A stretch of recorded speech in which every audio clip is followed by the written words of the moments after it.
for being here. My name is Tim Butler. I'm a state representative from the 87th District. I live here in Springfield. I'm the spokesperson on the House Redistricting Committee. I'm joined by my three colleagues from the House Republican Caucus, Leader Ryan Spain, who's on the Redistricting Committee, Leader Avery Bourne, who's on the Redistricting Committee, Leader Tom Demmer, who has been a super sub in the Redistricting Committee over the last few days. I want to start off by addressing a complete fabrication on behalf of Chairwoman Hernandez. In her testimony today, she said, the changes we made, meaning the majority, the changes we made not only reflect testimony provided the last couple of days from members of the public, but also include revisions to address concerns raised by Republicans. That's a complete fabrication. The only thing that we have advocated for as Republicans throughout these entire hearings are two main points. One, the use of ACS data is flawed to draw maps. It's been testified to in committee many times. And secondly, that politicians should not be picking their people, picking their constituents. And for her to say that Republicans somehow had a part of this process is ridiculous. And I think it underscores the fallacy of this entire operation we've seen since the hearings kicked off on April Fool's Day.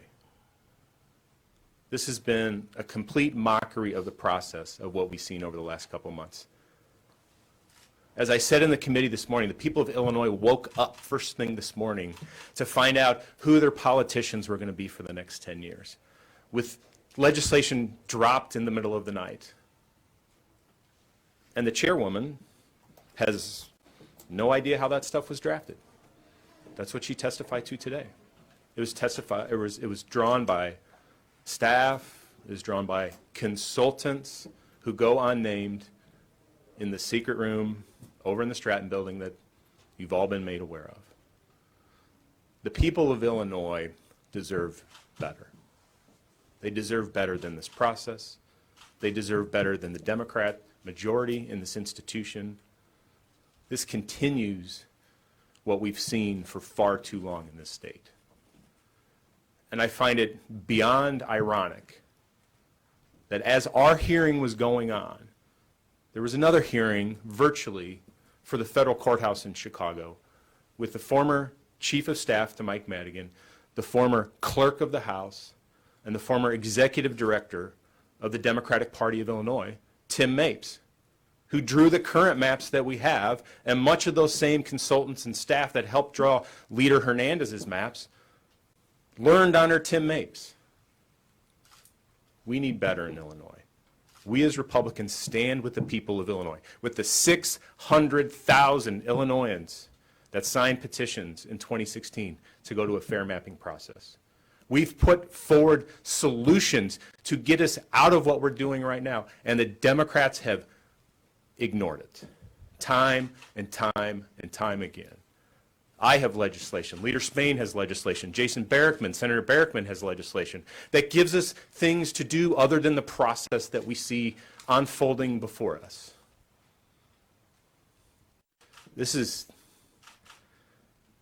I've been involved in this for a long time. I've been around politics for a long time. This is absolutely one of the most shameful things that I've seen. Absolutely one of the most shameful things. And they know it. They absolutely know it, and they continue to do the same thing. The people of Illinois deserve better than what the Democrats are giving them. And they deserve better moving forward. And I would call on the governor to live up to his word, that he was going to veto partisanly drawn maps. Governor Pritzker, speaking directly to you, veto these maps. Because as we proved today, they are partisanly drawn. And that's your word. That was your bond to the people of Illinois. Are you going to break your bond with the people of Illinois? With that, I'll turn it over to Assistant Republican Leader and member of the Redistricting Committee, Representative Ryan Spain.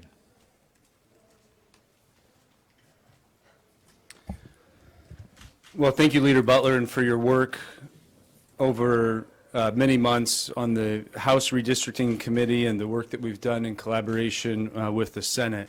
And you have to wonder now, what was the purpose of that work?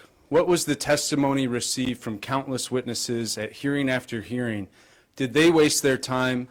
Did we waste our time? Because what we're seeing here today is gerrymandering at work. We're getting a world-class view into the best practices of gerrymandering. And I've said it before, gerrymandering is inappropriate, whether it's done by Republicans or by Democrats. It just so happens that here in the state of Illinois, Democrats are better at doing it than just about anywhere I've ever seen. Now remember, these are the same Democrats that stood up and gave Mike Madigan a standing ovation on his way out of the building in our January session. These are the same Democrats that elected Chris Welch to be the new Speaker of the House, who stood before all of us, Republicans and Democrats, and claimed, today is a new day in Illinois. It's a new opportunity to work together in collaboration and bipartisanship. Nothing that has happened here is any indication of a new day. It is a worse day today in Illinois than I have ever seen in my life. The actions that are taken here in contradiction to the 600,000 people requesting redistricting reform, to the dozens of community advocacy groups who have said, don't proceed down this path. Don't throw away our work as a state on the census, which was heralded as a best practice in the nation. Don't jam through a map without giving us adequate time for public review. The people will remember the actions that the Democratic leaders are taking today in this building.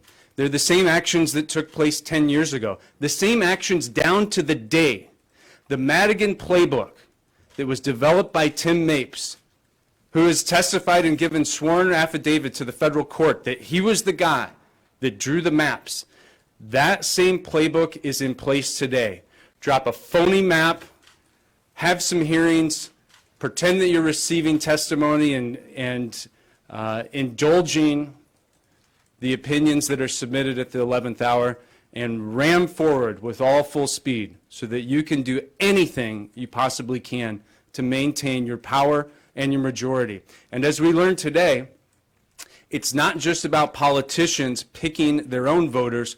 Now we're going to let judges do it the same way in the state of Illinois by remapping the Supreme Court. And make no mistake, it's not a coincidence that this happened. For the first time in our current Supreme Court map, a sitting justice was not retained in an election by voters. And so it's no coincidence that it's now time to, in fact, change the entire Supreme Court. One of the central issues in that Supreme Court election was the Supreme Court's refusal to allow the voices of 600,000 people to be heard and for an independent process to be developed for our legislative redistricting. People need to be held accountable. The 30-plus Democratic legislators that voted for independent redistricting reform, the new members of the Democratic House of Representatives who are elected with promises to champion fair districting, to end partisan gerrymandering in our state, need to be held accountable. Governor Pritzker, you need to follow through with the commitment that you made to voters when you were elected as governor, that you would not stand by idly anymore and allow the same failed process to remain as the law of the land in the state of Illinois. We can do better than this. We must do better than this. The people of the state of Illinois are waking up, and I hope that they'll pay attention. I hope that they have long memories, and I hope that they remain here as a part of the state of Illinois. Because never before, not even in the redistricting activities that Mike Madigan orchestrated and presided over, have we ever had a redistricting process for the state of Illinois where we're losing population after 10 years. So I hope everyone will hang in here with us. We have a lot of work to do together to put Illinois back on the right track. What is happening today takes us further in the wrong direction.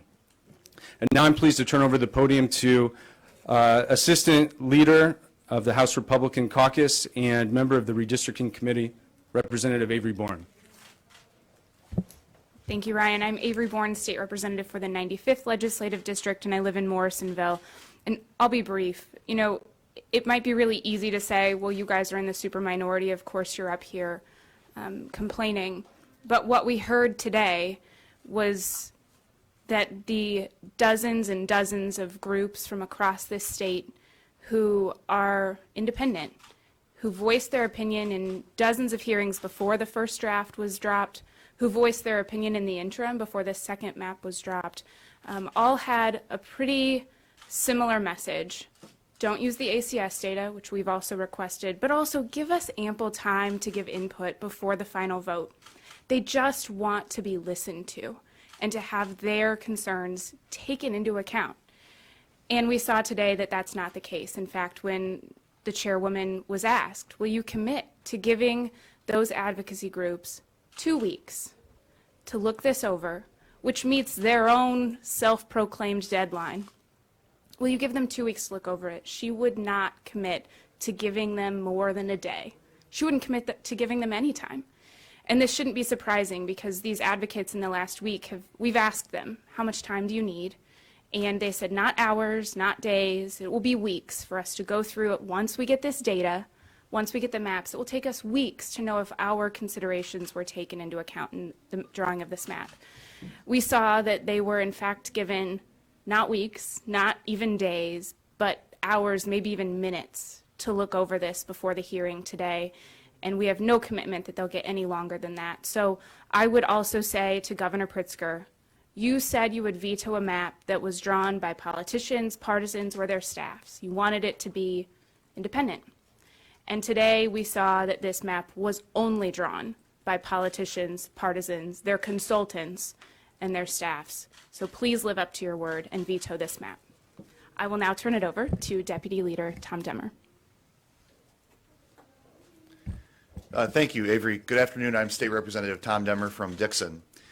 Over the course of the last few months, a number of community advocacy groups and public interest groups have come forward with a unified message to the General Assembly, and that has been, do not use American Community Survey data to draw redistricting maps. It's inappropriate, it's not accurate, it doesn't reflect the actual counts of people who live in the state of Illinois and where in the state of Illinois those individuals live, and it is a flawed data source which should not be relied on to accurately draw legislative redistricting maps. The problem has been, during the first few months of this process, the Democrats refused to disclose what their data source was. It was asked at meeting after meeting after meeting, what data will you use to draw these legislative maps? And they did not respond. Only this week did they disclose that American Community Survey data was, in their words, one of a number of sources used to draw the legislative maps. And only this morning, on the very day the proposal was going to be voted on, did Leader Hernandez disclose that it was American Community Survey data and election results that were used to draw these legislative maps. The Democrats on the redistricting committee intentionally withheld information from the members of the committee and, more importantly, from the people of Illinois in order to deprive them of the opportunity to accurately review and consider the legislative maps that have been offered. They intentionally withheld that information. How can we have genuine public input when the majority party is intentionally misleading and withholding information from the people of Illinois? It's simply inappropriate, and it has deprived us of the chance to have an honest debate here today. When in a hearing earlier this week, I asked Leader Hernandez, was she able to identify any advocacy groups who encouraged using ACS data? She said no. And I reminded her that 55 community interest groups signed a joint letter saying, do not use American Community Survey data. I believe that's why they did not disclose they were using American Community Survey data, is because they knew it would be met with universal opposition. It was inappropriate during the process to use it. It's inappropriate to use it today. The census data is the only way to get a fair count. Thanks for watching, and if you haven't already, please consider subscribing to our channel. And while you're at it, please leave us a comment. Thank you for watching.